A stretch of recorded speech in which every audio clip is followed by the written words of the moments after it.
WrestleMania took place over this weekend, followed by Monday Night Raw the next night. By Tuesday morning, it was over. The musicians were back on their platforms. The podcaster was back on his show. The streamer was back on his feed, recapping the weekend for his 52 million subscribers. They had their moment. They had the footage, the clips, the impressions. The algorithm had been fed. Then they went back to their real careers, the way people come back from a holiday. Slightly tired, slightly richer, and with the whole thing reduced to a story they might drop into an interview later. The wrestler who waited 10 years for his moment was in a gym somewhere. The wrestler who posted a photo of that stadium and then deleted it was in a gym somewhere. The wrestler whose segment was pulled from television hours before air to make room for a slam poetry contest was in a gym somewhere. WrestleMania came and went. The celebrities took their moment and left. The people who built the stage they stood on, who had been building it in bingo halls and community centers and high school gymnasiums for 10 years and 14 years and 18 years, were doing what they always do the morning after. Still training, still waiting, still ready for the name that hadn't been called yet. This is the story of what they were waiting for, and who was standing in their spot. Let me tell you what it costs to become a professional wrestler. You start in a gym that smells like mildew and old canvas. You pay to train. You take bumps on a mat that doesn't give the way you think it will. You learn to fall correctly, which means you learn to fall in a way that still hurts, just less than the alternative. Your body tells you to stop. You don't stop. Then you take bookings, community centers, bingo halls, high school gymnasiums with 40 people in the audience, half of them relatives of someone on the card. You drive 3 hours each way for a $20 payoff. You do this on weeknights because the weekend shows pay better, and you haven't earned weekend shows yet. You do this for years. If you're good, genuinely good, someone notices. A developmental contract, more structure, more pressure. You learn to cut promos. You learn to work a crowd. You learn that in-ring ability is necessary but not sufficient. You need a character. You need a reason for people to care. Building that takes years too. If you survive all of it, the injuries, the politics, the years of driving, the years of waiting, you get to the main roster, the big shows, the arenas that hold 20,000 people. And then you wait some more. The dream at the end of all of it, the specific dream every wrestler carries from the mildew gym to the main roster, is WrestleMania. A match on the card that means something. Thousands of people on their feet for you, specifically, at the biggest stage of them all. That is what everyone in that building is working toward. Now, let me give you 4 names. Carmelo Hayes, 10 years. His father introduced him to wrestling when he was 4 years old. A 9th grade teacher told him he was too small to ever make it. His body wasn't built for it. The rejection was specific enough that Hayes stopped watching entirely. After graduation, a friend dragged him to a one-day fantasy camp. Something reignited. He signed with WWE in 2020 after 6 years of grinding through New England independent promotions, gymnasiums and bingo halls, titles that meant everything locally and nothing nationally. He won regional championships while working side jobs, hemorrhaging money, watching relationships dissolve. During that run, All Elite Wrestling offered him a contract. He turned it down. He knew he'd be buried on AEW Dark. He wanted WWE, so he kept grinding. When the call finally came in February 2021, Hayes boarded a one-way flight from Boston to Orlando carrying 4 bags of clothes. No car, no furniture, no safety net to fall behind. He had liquidated his entire previous life to be there. At the Performance Center, he operated under one rule: treat every single day like WrestleMania, because he had nothing left to go back to. He became NXT champion. He won the United States Championship. His matches became appointment television. Then the road to WrestleMania 42 began. The championship picture shifted, first to accommodate a veteran who didn't need it, then to accommodate a musician. The momentum bled out quietly, the way it always does, not in one decision, but in a series of smaller ones, each individually defensible, collectively devastating. On April 10th, 2026, 9 days before WrestleMania, a veteran wrestler approached him backstage with a message. You're going to have to wait. Just patiently wait, because I was there, man. It's going to take a long time to get the WrestleMania moment. When you get it, it's going to be worth it. I promise. The good news is you get to watch Trick Williams become United States champion from the couch. Oh, yeah. Immediately after, Lil Yachty walked through the frame, laughing, headed to WrestleMania. Io Sky, 15 years. She debuted in Japan at 16 while still in high school. Her first match was in front of 30 people. So my debut match was awful. The audience was only 30 people, but I feel like so embarrassed. So I want to quit. I thought I want to quit. But actually, I was so frustrated as well. But she couldn't let those 30 people be the only ones who ever saw her wrestle. So she kept training. By 2010, she was working excursions in Mexico for Lucha Libre AAA Worldwide under the name Oyuki. She integrated the high-flying acrobatics of Lucha Libre with the stiff, hard-hitting strong style of Japanese wrestling. Hola, ¿cómo estás? Mucho gusto. The hybrid approach that would eventually define her also nearly destroyed her.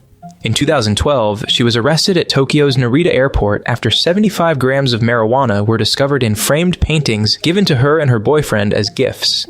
The drugs had been planted by another wrestler as part of an industry vendetta. She spent 20 days in detention. The wrestling industry distanced itself immediately. She was labeled a criminal before the investigation concluded. She maintained her innocence. Weeks later, the Tokyo District Public Prosecutor's Office declined to press charges due to lack of evidence. The wrestler who planted the drugs eventually confessed. Sky returned to the ring. She became the ace of World Wonder Ring stardom.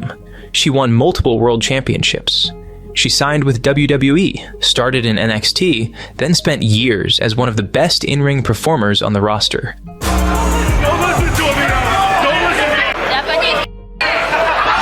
She won the Women's World Championship and held it for over 300 days. 2025 was her year, with match after match ranking among the best not only in the women's division, but across the entire company. Her matches at Evolution and WrestleMania 41 were arguably the best matches in WWE during that span. A match between her and Asuka was reportedly on WWE's internal run sheet for WrestleMania 42. She posted a photo of Allegiant Stadium to her social media. The official WrestleMania 42 card was announced. Her name was not on it. She deleted the photo. She appeared at WrestleMania 42 after all, not in her own match, as outside interference in Rhea Ripley's Women's Championship win and stood in the background. Julia, 14 years. She was born in London, then moved to Japan at 1. Growing up mixed race made her a target. She was bullied relentlessly from elementary school through junior high. She worked long shifts at her parents' restaurant, then took a job as a cabaret hostess just to pay for hair and makeup school. She arrived in WWE in late 2024. Her style was physical, stiff, uncompromising, the kind that makes audiences believe the contest is real, even when they know it isn't. She was a wrestler. The difference matters. She and Tiffany Stratton built a feud with a natural endgame, a WrestleMania match. The official card was announced. Julia was not on it. No statement, no explanation. Ilya Dragunov, 18 years. Born in Moscow, 1993, Dragunov's father died when he was young. His mother raised him alone in the instability of post-Soviet Russia, a period defined by severe poverty and hunger. When he was 5, she relocated them to Dresden, Germany, seeking a better life. They arrived without money and without the language. Locals ridiculed them. They were marginalized immediately. Dragunov has described begging his mother to buy him a Twix candy bar and being told no, because the family completely lacked the money for even the most basic luxuries. He took blue-collar jobs as soon as he was able. A pizza parlor, a gas station, hard manual labor with minimal pay. My life was always hard. My path was always difficult. Wrestling was never a dream. It became his lifeline. He began training in 2011 and debuted in 2012. For years, he ground through the European independent circuit, Westside Extreme, Progress, regional promotions, sparse crowds, brutal matches, marginal pay. His defining characteristic is his terrifying threshold for pain. His entire persona is built around the German word unbesiegbar, invincible. For Dragunov, that philosophy is not marketing, it's survival.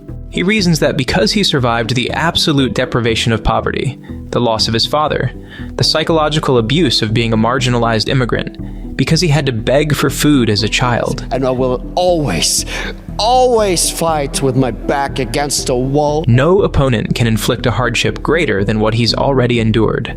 The physical pain of the wrestling ring is inconsequential by comparison. His 2021 match with Gunther in NXT UK was voted Match of the Year. They watched it in Japan. They watched it in Mexico. People who had never heard of NXT UK watched it because someone told them they had to.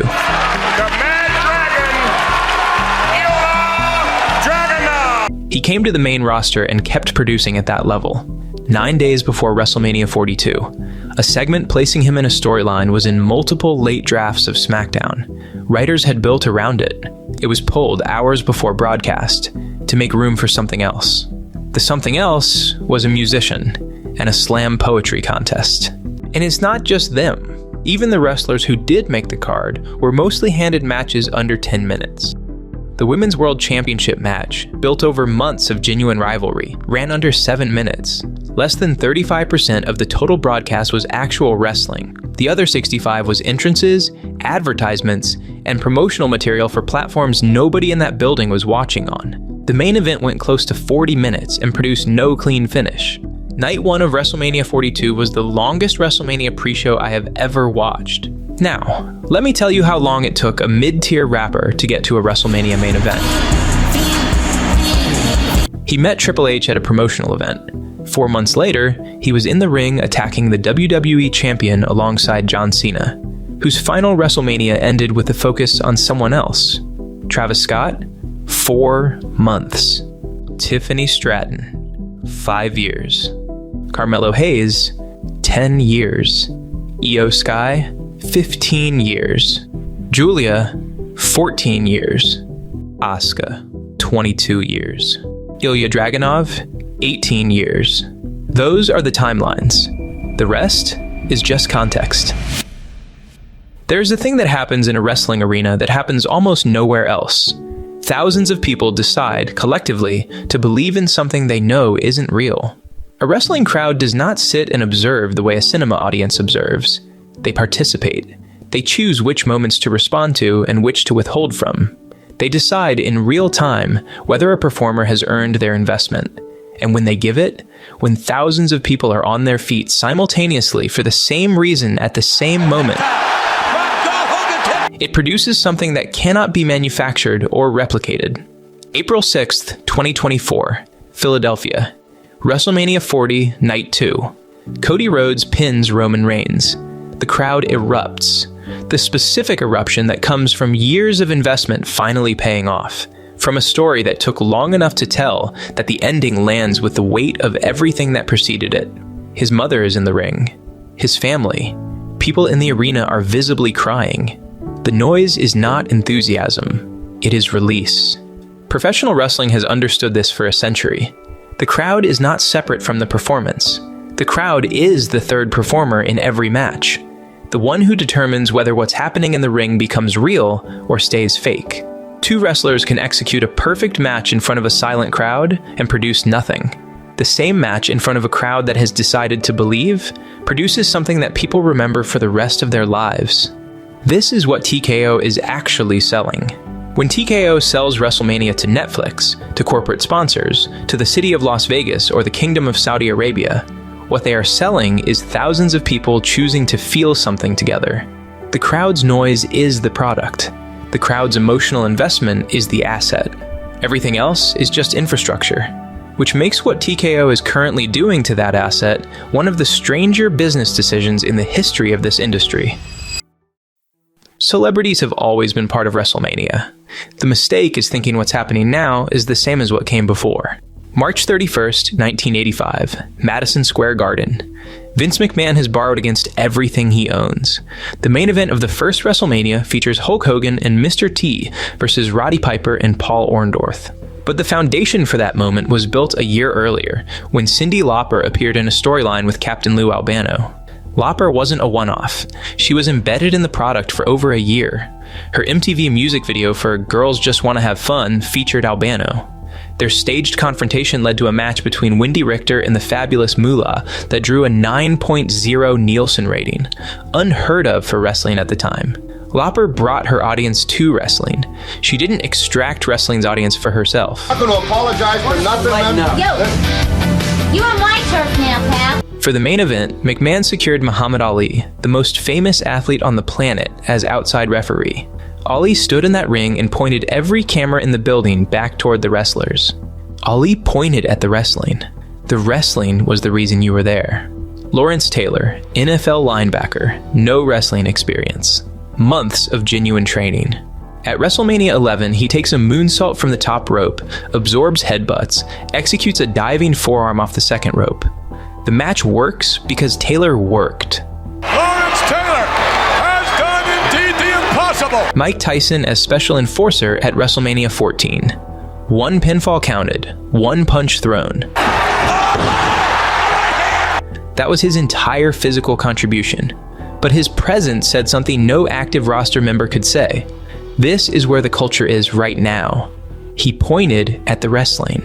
Floyd Mayweather breaks Big Show's nose at a press conference. For real, to make the footage convincing. So when I punched him in the face, I broke his nose. So right after I broke his nose, then they said, you know what? Y'all gonna fight in WrestleMania. I know this guy wanna kill me right now. The match works because the celebrity served the story. LT served Bigelow's credibility. Tyson served Austin's coronation. Mayweather served the spectacle Big Show made possible. But the wrestling was always the reason. I've made a severe and continuous lapse in my judgment. Then came Logan Paul. A YouTuber with 23 million subscribers walks into a WWE ring and the crowd boos before he does anything at all. Most celebrities take the check and leave. Paul started training. 2022, a tag team match. He can move. He has ring sense. 2023, a singles match against Roman Reigns for the undisputed WWE Championship. Standing moonsault! You're going viral, Roman! A frog splash from the top rope onto an announce table. People who came to boo a YouTuber leave talking about the best match on the card. By 2024, he holds the United States Championship on a long-term contract. He is, by any honest measure, a professional wrestler who also happens to have a YouTube channel. He committed to the craft. He absorbed the damage. He built his place in the ring rather than being handed one. He is the proof of what's possible when the commitment is real. TKO looked at Logan Paul and saw the future. They were right about what it was. They were wrong about what made it work. They saw the revenue stream, the sponsorship vehicle, the social media reach. They missed the thousands of hours underneath it. Logan Paul changed WWE, for better or worse. He brought new eyeballs. Internet personalities like iShowSpeed, KSI, and Kai Cenat started appearing on programming. But TKO looked at the success and thought it could be replicated with any celebrity. They failed to see the hours Paul put in to get that good in the ring, the time he spent learning ring psychology from the best in the business, his willingness to continue showing up regardless of his outside commitments. Life's not short, you just gotta do more. I have a belt right here. I'm a tag team champion of the world, actually. Fun fact, I'm a professional wrestler, and I truly believe I was born to wrestle. It took me 27 years to find that talent. Try stuff and do more. It was never going to work with Travis Scott or Lil Yachty. Don't know who Lil Yachty is. I'm gonna say that he's a race car driver. It felt like so much of the match was about Lil Yachty then, not the actual match itself. And look, I'll just say this, Lil Yachty. I don't care how many fucking Formula One you've won, all right? This is wrestling. April 20th, 2025. Allegiant Stadium, Las Vegas. Cody Rhodes versus John Cena. Rhodes was undisputed WWE champion. Cena was pursuing a record-breaking 17th World Championship, having turned heel for the first time since 2003. Over 2 decades of being the ultimate good guy, and in the final year of his career, he finally went dark. That story didn't need anything else. Go back to WrestleMania 40. Rhodes finally beat Roman Reigns. That main event scored a 9.22 on Cage Match, one of the highest rated WrestleMania main events in the modern era. Everything pointed forward. The WrestleMania 41 main event scored a 3.46. Because towards the end of the match, music hits. Everyone expected The Rock, but instead, Travis Scott appeared. His entrance took nearly all of his allotted time. He was dressed like he was at a fashion show. His connection to professional wrestling? He had gotten involved 4 months earlier when Cena turned heel at Elimination Chamber alongside The Rock. The Rock, who then disappeared from WWE programming and didn't show at WrestleMania. I did feel, and I made the call, I don't want to be involved in that. Step back into the shadows. Let all the spotlight go to John, let it go to Cody. Leaving just Cena and Travis Scott. He pulled the referee out of the ring. Rhodes had Cena beaten. Cena won the title. Rhodes' eardrum ruptured from an earlier punch Scott threw that wasn't worked. Cena became a 17-time world champion, the most decorated world champion in the history of professional wrestling. And half the building booed, because the biggest moment of his retirement year was handed to him by a random auto-tune junkie who decided wrestling sounded fun 4 months ago. The asterisk is permanent. Cena acknowledged the heel run was a failure. WrestleCrap named it the worst thing in wrestling in 2025. The Wrestling Observer gave the match worst match of the year. His retirement year became a punchline nobody wanted, least of all him. Scott didn't show up to the taping where his next appearance was supposed to be announced. Didn't appear for training. Got dropped from WWE 2K25's New Wave DLC. A 6-minute run-in at WrestleMania and screw up our damn main event. Travis Scott. Which happened, by the way. Piece of I'm a little bit sick of the outsiders. WWE quietly gave everyone permission to say whatever they wanted about him. He was never mentioned on WWE programming again. 3 months after the most watched WrestleMania in history, Travis Scott had been erased entirely. No storyline, no explanation, just gone. So what was the point? To understand how different this is, you need to know what genuine commitment looks like. Bad Bunny moved to Orlando, installed a ring in a rented house, trained every morning with Drew Gulak, Adam Pearce, and Brian Kendrick, spent 3 months on a single maneuver, a Canadian destroyer, a front flip pile driver that gives veterans pause, performed it on live television flawlessly.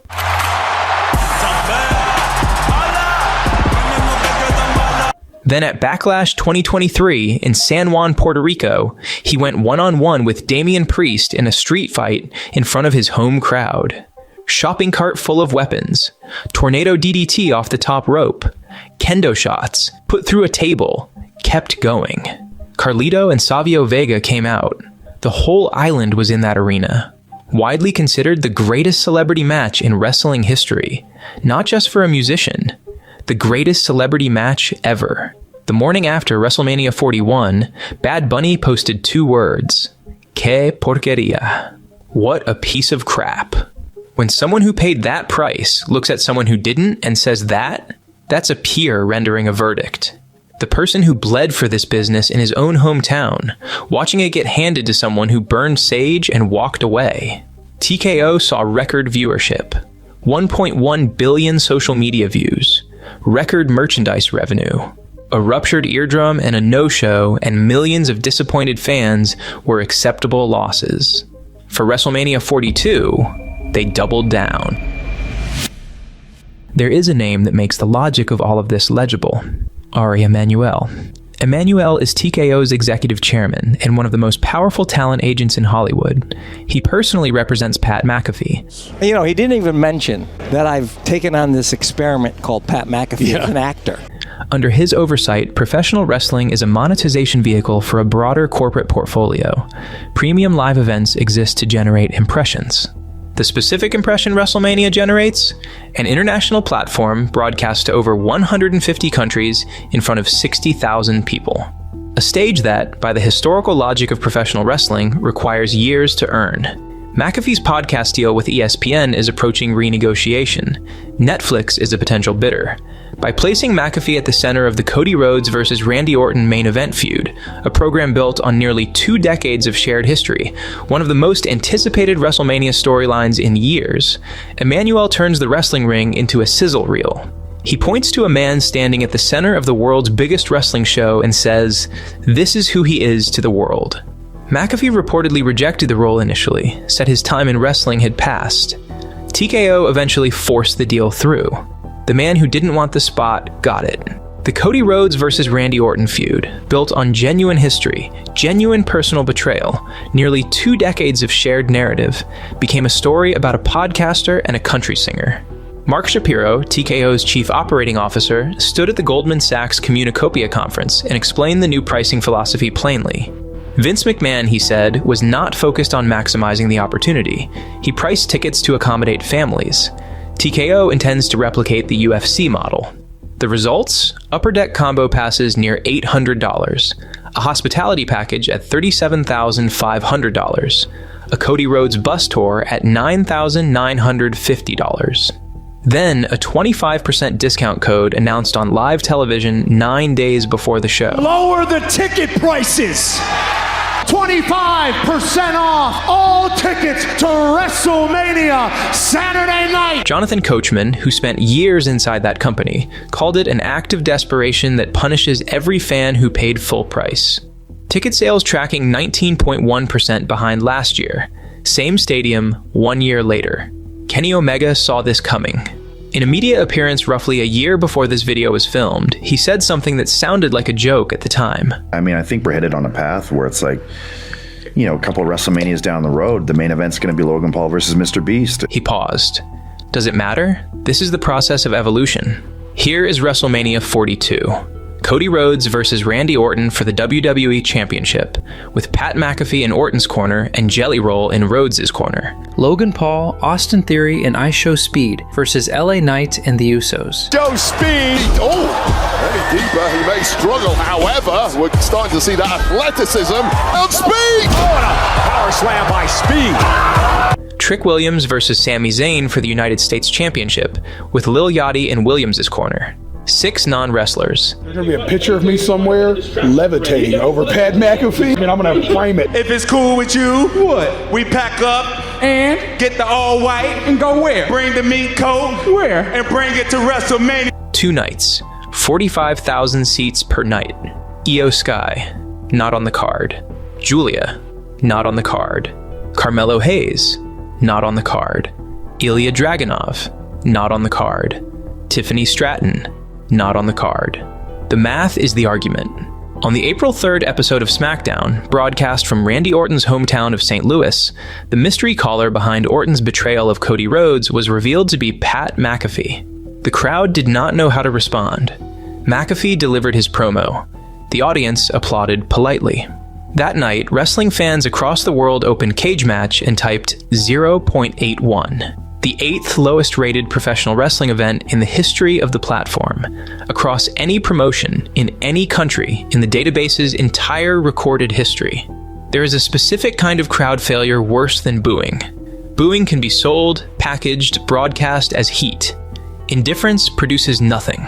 The crowd withheld the one thing TKO cannot manufacture. A few days later, someone on social media took the official WrestleMania 42 promotional poster and removed Cody Rhodes, CM Punk, Roman Reigns, and Brock Lesnar.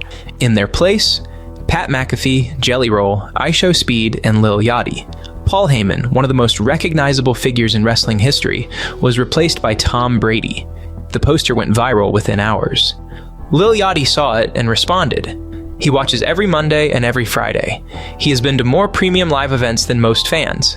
He knows more history than most people criticizing him. He might be right about all of that. Watching every show is not nothing. But watching is not the same as waiting.